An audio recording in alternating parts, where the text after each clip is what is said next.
যে কোনো মুহূর্তে পশ্চিমবঙ্গে এসআইআর বিজ্ঞপ্তি দ্রুত এসআইআর এর জন্য প্রস্তুত থাকতে নির্দেশ জেলায় জেলায় হেল্প ডেস্ক সিও মনোজ আগরওয়ালের সঙ্গে বৈঠক কমিশনের। বৈঠকে এমনটাই জানায় কমিশন। আরো একবার যাব খালিদের কাছে। খালিদ, এ বিষয়ে ঠিক কি জানা যাচ্ছে?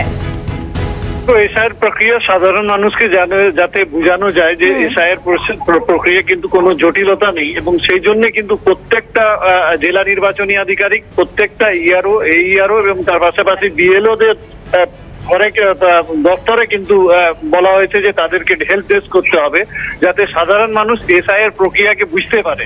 সহজতার সঙ্গে সাধারণ মানুষ এসআইআর প্রক্রিয়া বুঝে এবং তাদেরকে যে সাহায্য লাগবে, অর্থাৎ তাদের যে নথিপত্রের সামনে যেটা তাদেরকে করা যায়, তার জন্য কিন্তু সমস্ত সহযোগিতা করতে হবে। তার জন্য কিন্তু হেল্প ডেস্ক প্রত্যেকটা জেলা এবং প্রত্যেকটা ইআরও দপ্তরে করতে নির্দেশ দিয়েছে জাতীয় নির্বাচন কমিশন। সঙ্গে থাকো খালিদ।